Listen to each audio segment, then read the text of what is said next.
Aaron Harvey, I started off by talking about your story is something that for many people is like, nah, that couldn't have happened. You're exaggerating this. This didn't happen here in the United States, but it did. And your case caused a lot of people to take a long, hard look at how laws are being applied.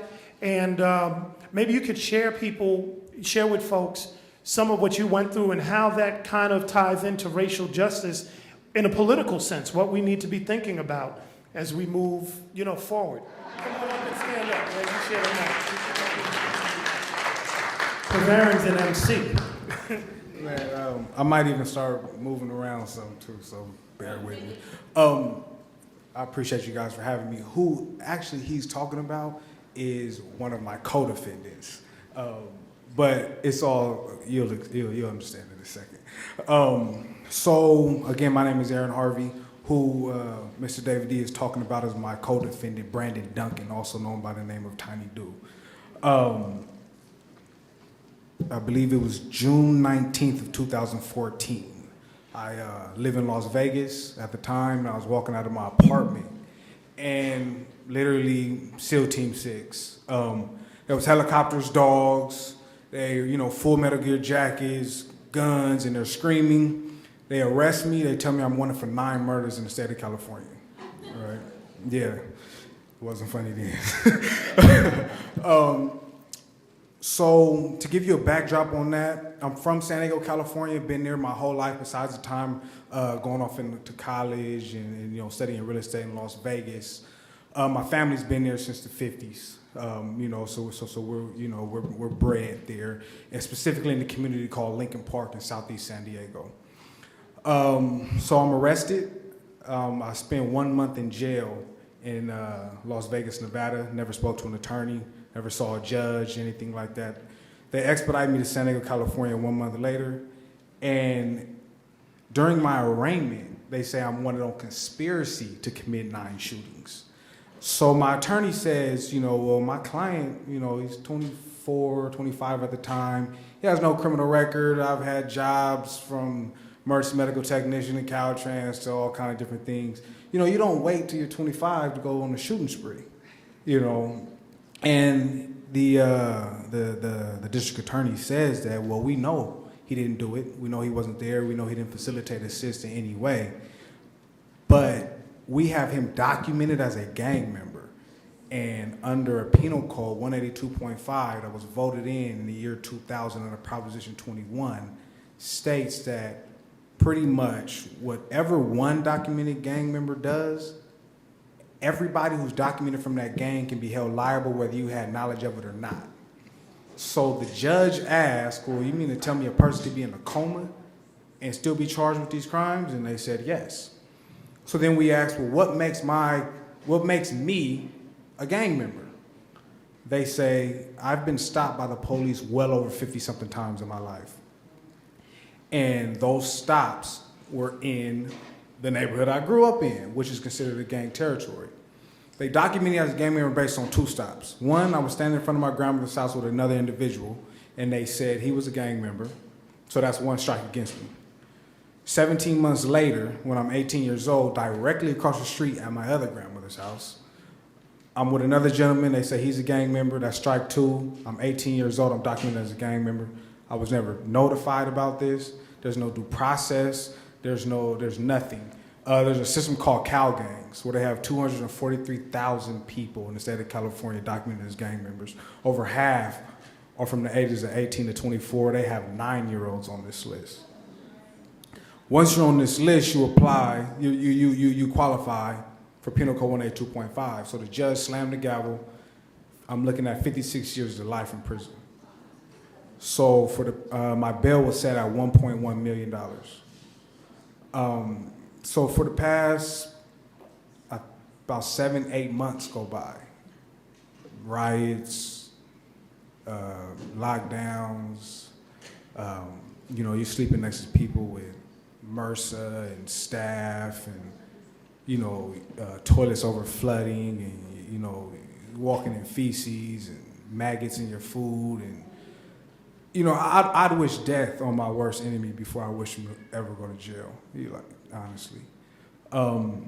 Time goes by, it gets to a judge, and he's pretty much like, you guys can't just go locking up people and don't know who committed the crimes. So he releases me and my brother, Brandon Duncan, who he was speaking on. But they locked up 15 of us, so there was 13 other guys still locked up.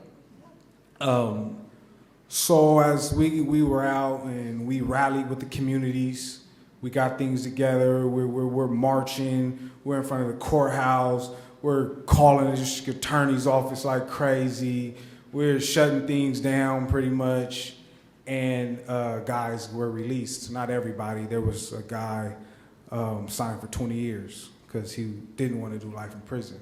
There was guys who signed for 17, 8, 4, 5 years because they didn't want to do life in prison. So as of now, me, my father, community members, other organizations are fighting to kind of get those guys. And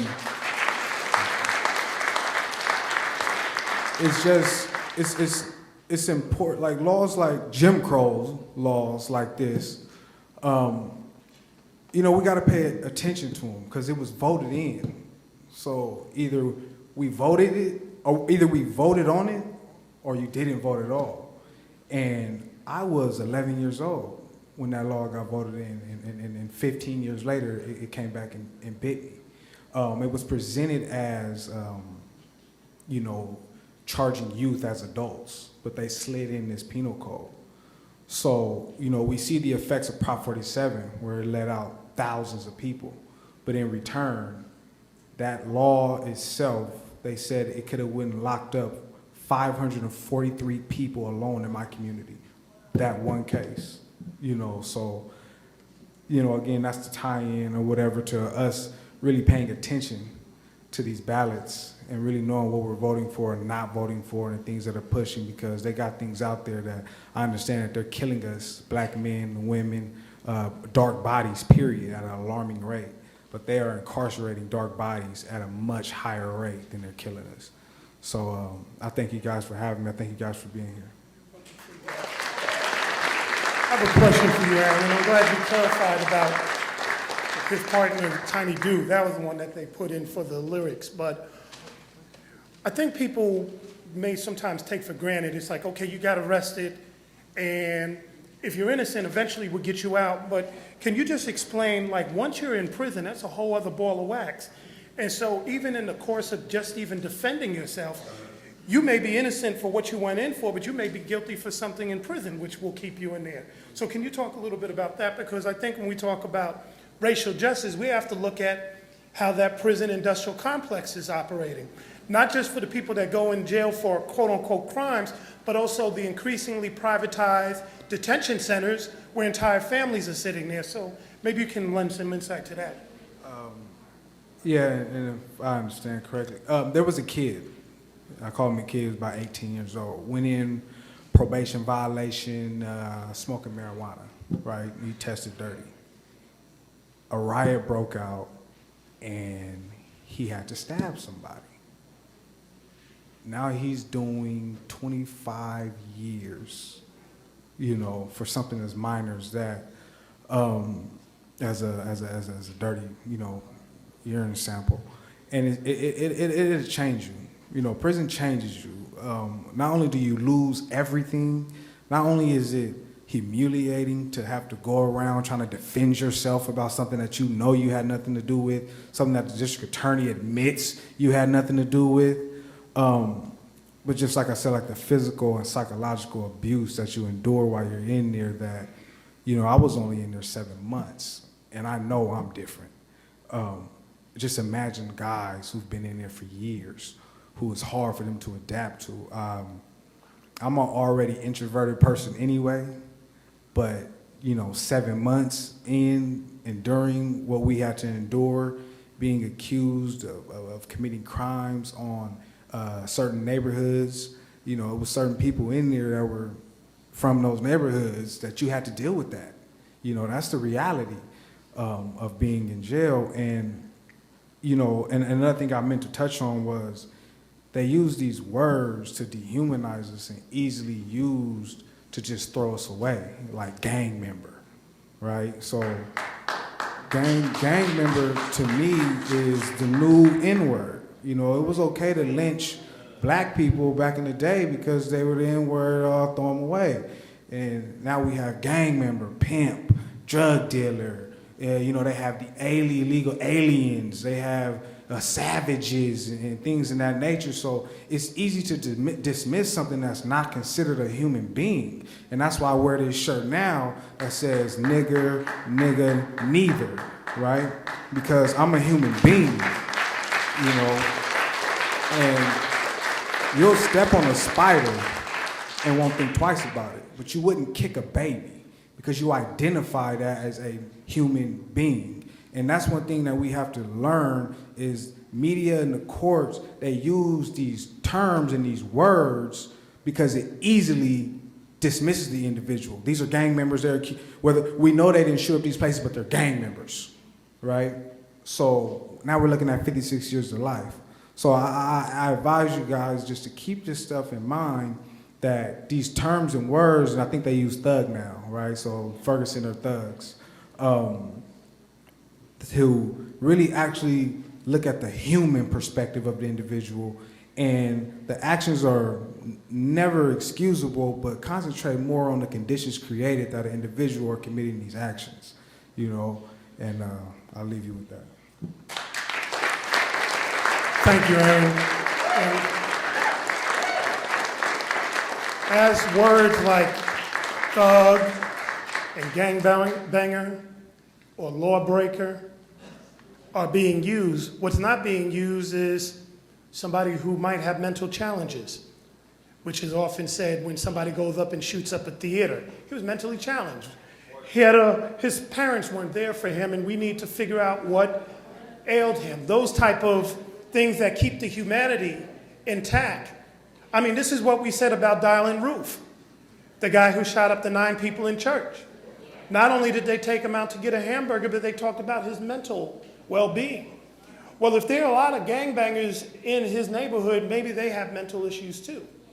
Maybe they have broken homes that need to be repaired, and that humanity needs to be looked at and spread about. It's important that we remember, because it's real easy to put this into statistics. And even if we in the room can identify and won't take a real harsh type of stance against people in terms of how we want to demonize them and throw away and lock up the key, sometimes we can put them in a box and use them as political fodder to gain some sort of office or to win some sort of victory and never change the conditions in which they come from.